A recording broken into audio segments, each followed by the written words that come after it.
नमस्कार. रामकृष्ण हरी मैत्रिणींनो, कशा आहात? माऊलींच्या कृपेने तुम्ही सगळ्याजणी ठीकच असणार. मैत्रिणींनो, आषाढी एकादशीला देवशयनी एकादशी म्हणतात. म्हणजे ह्या दिवशी देव काय करतात? निद्रिस्त होतात, झोपतात. भगवान विष्णू या दिवशी योग निद्रेमध्ये जातात आणि उठतात ते कधी 4 महिन्यानंतर कार्तिक एकादशीला. त्याला देव उत्थान एकादशी असं देखील आपण म्हणतो. मग आता ही जी देवशयनी एकादशी आहे, ह्या देवशयनी एकादशीला देव झोपतात असं आपण म्हणतो. हे आपण लगेच मान्य करतो, की हो देव झोपत असतील. पण आजकालची जी तरुण पिढी आहे किंवा जे नवीन मुलं आहेत, जे तरुण आहेत, ज्यांचा लवकर ह्या आध्यात्मिक शास्त्रांवर किंवा धर्मशास्त्रांवरती विश्वास बसत नाही. असे मात्र सगळेजण आपल्याला काय करत असतात, प्रश्न विचारत असतात, की "अगं, खरोखरच मम्मी देव झोपतोय का? आई देव कुठं झोपत असतो का?" असे प्रश्न तुमची मुलंही विचारत असतील किंवा नाही विचारले तर आसपासचे कुणीतरी किंवा तुम्हाला ही गोष्ट माहीत असावी, की देव का झोपतात?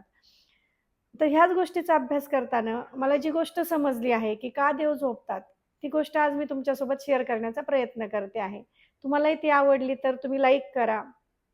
इतरांनाही ती गोष्ट सांगा, म्हणजे शेअर करा, सबस्क्राईब करा आणि तुमच्या प्रतिक्रिया ज्या आहेत ना, त्या मात्र मला नक्की कळवा. म्हणजे काय होतं, की खरोखरच मी जी सांगते आहे, ती गोष्ट तुम्हाला पटली का? ती गोष्ट तुमच्या स्मरणात राहिली का? म्हणजे मग याच्यानंतर कधीतरी तुमच्या असं जेव्हा देवशयनी एकादशी म्हणू आपण विचार करू, शब्द जरी तुमच्या समोर आला, तरी तुम्हाला असं पटकन क्लिक झालं पाहिजे, की अरे हो, देवशयनी एकादशी याला म्हणायचं आणि देव खरोखरच त्या दिवशी झोपतात.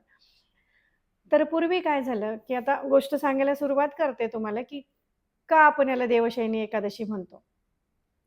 पूर्वी जो बळीराजा होता, तर बळीराजांची गोष्ट सगळ्यांना अगदी डिटेलमध्ये माहीत आहे. ती काय अगदी आपल्याला खोलात जाऊन सांगण्याची गरज नाही.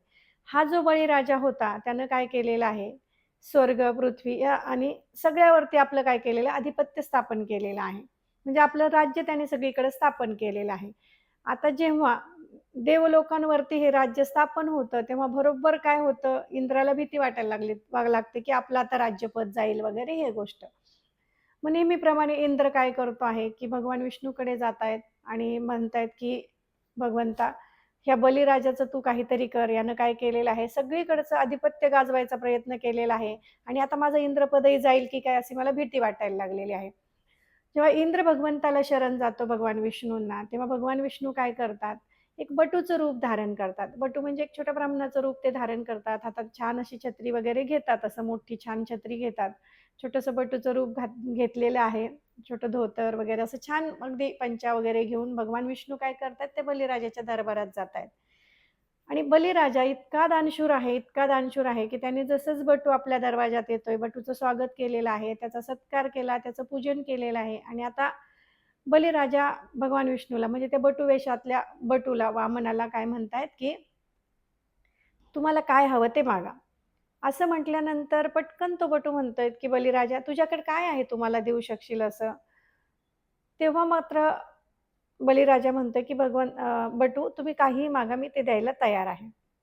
असं म्हटल्यानंतर बटू जो आहे तो त्या बलिराजाला म्हणतोय, की "मला फक्त 3 पद अशी तू काय कर तुझ्यातली जागा दे." असं म्हटल्यानंतर बलिराजा एकदम खुश होतो. अरे 3 पावलांची जागा फक्त हा बटू मागतोय. आपण लगेच द्यायला पाहिजे. मग तो काय करतोय बलिराजा संकल्प सोडतो आणि भगवंताला 3 पाऊलं जमीन देतो आहे. आता भगवंत ते लीला नाटकी त्यांनी इतकं आपलं पाऊल मोठं केलेलं आहे, की त्यांनी काय केलंय, एका पावलामध्ये संपूर्ण स्वर्गाचं जे आहे, त्याच्यामध्ये एक आपला पाय ठेवलेला आहे. दुसरा पाय त्यांनी आपल्या संपूर्ण पृथ्वीवरती ठेवलेला आहे. आता मात्र तिसरं पाऊल कुठे ठेवायचंय? असा प्रश्न पडलेला आहे. मग ते बलिराजाला विचारतायत, की "बली, आता मी माझं तिसरं पाऊल कुठे ठेवू?" असं म्हटल्यानंतर तो बली अगदी नम्रपणे भगवंताच्या समोर आपलं मस्तक असं झुकवतो आणि सांगतोय, की "तुम्ही हे तिसरं चरण माझ्या मस्तकावरती ठेवा." आणि तोपर्यंत बलिराजाने काय केलेलं आहे, भगवंताला ओळखलेलं आहे, की हा छोटा नुसता दिसणारा बटू नाही आहे, तर हे भगवंतच प्रत्यक्ष आपली परीक्षा बघण्यासाठी आलेले आहेत. असं तोपर्यंत त्या काय होतंय, बलीच्या लक्षात येतं. आणि मग तिसरं पाऊल भगवंत काय करतायत, ते बलिराजाच्या मस्तकावरती ठेवतायत तिसरं पाऊल. जसंच भगवंताने बलिराजाच्या मस्तकावरती ते तिसरं पाऊल ठेवलेलं आहे, बलिराजा काय होतो आहे, रसातळाला जातोय म्हणजे पृथ्वीच्या खाली जातोय. तो पाताळामध्ये दाबला जातो आहे. आणि अशा पद्धतीने मग काय केले भगवंताने आपल्या पायाने त्या बळीराजाला पाताळात दाबून टाकलेलं आहे. म्हणजे इकडं सगळे काय झालेले इंद्र, बाकीचे सगळे देव जे असतील, ज्यांचे आधिपत्य यांनी केलेलं होतं, बळीने ज्यांचं राज्य घेण्याचा प्रयत्न केला होता किंवा ज्यांना अस्वस्थता निर्माण झाली होती, की बळीने आपलं राज्य घेतलं तर काय? मग ते सगळे सुखी होऊन जातात. मात्र इकडं काय होतंय, आता हा बळीला तर आपण पाताळात घातलेला आहे आणि भगवंत कसा आहे, हा सगळ्यांचा म्हणजे दुःख निवारक आहे, कैवारी आहे आणि भक्तांचा तर तो काय खूपच कैवारी आहे. आपल्या भक्तांना तर तो काय करतो, अतिशय म्हणजे कुठल्याही पद्धतीत तो काय करतो, सांभाळून करत असतो. मग आता ह्या बळीराजाला आपण पाताळात घातलेला आहे, त्याची इतकी दानशूर वृत्ती आहे, इतका तो चांगला आहे मनाने, तर हे भगवंताला काही पटत नाही. मग भगवंत त्या बळीला विचारतायत, की "बळी, तुला आता काही इच्छा असेल तर माग. तू मला इतकं मोठं दान दिलेलं आहेस आणि स्वतःला पाताळामध्ये गाडून घेतलेलं आहेस." तेव्हा बळीराजा म्हणतोय, की "भगवंता मला काही नको. मी जिथं-जिथं जाईल ना, आता तू मला पाताळात घातलेलंच आहेस, तर तू देखील माझ्यासोबत पाताळामध्ये चल."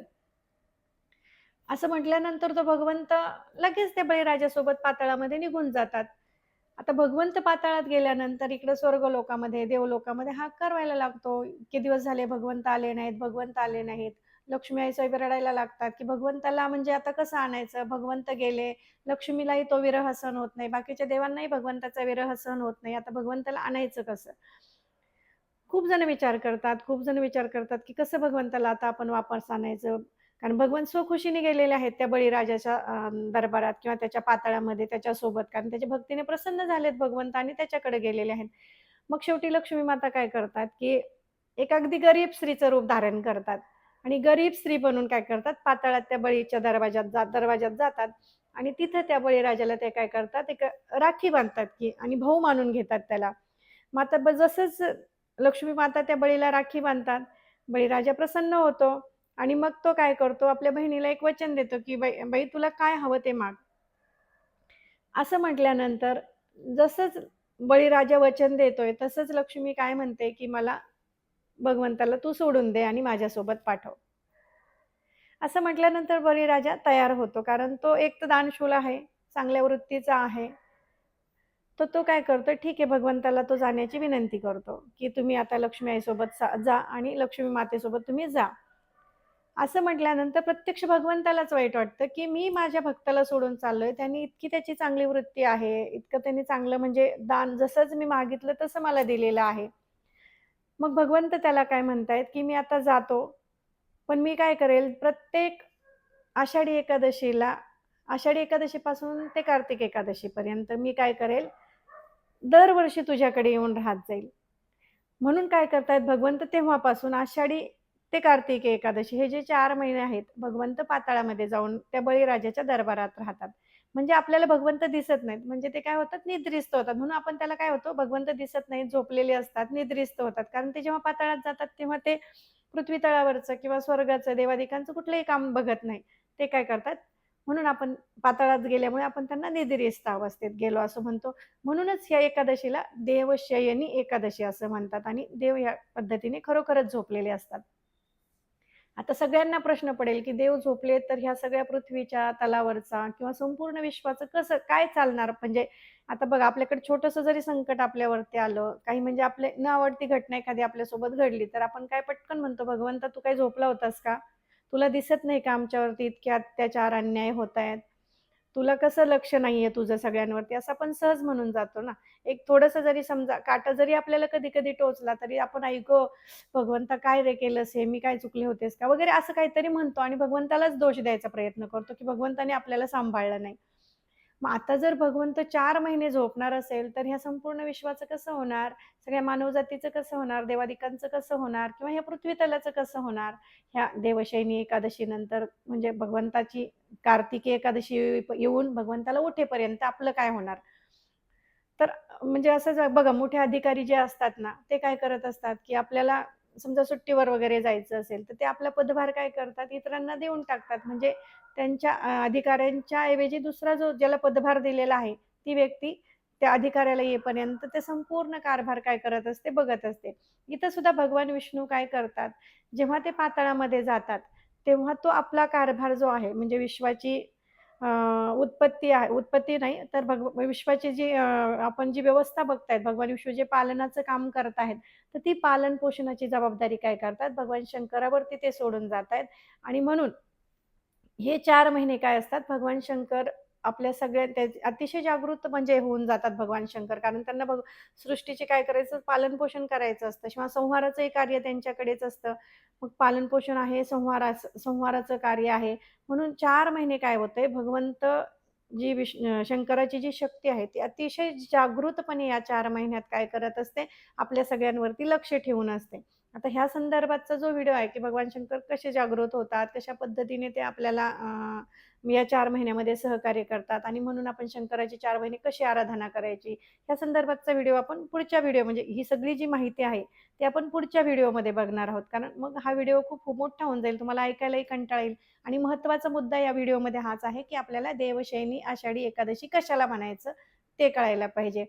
तर माझ्या अभ्यासानुसार किंवा मला जे वाचण्यात आलेलं आहे, त्यानुसार मी तुम्हाला हे सांगण्याचा प्रयत्न केला, की ही देवशयनी आषाढी एकादशी आहे आणि हिला असं देवशयनी का म्हणतात. तर तुम्हाला हा व्हिडिओ कसा वाटला? तुमच्या प्रतिक्रिया मला नक्कीच कळवा. रामकृष्ण हरी.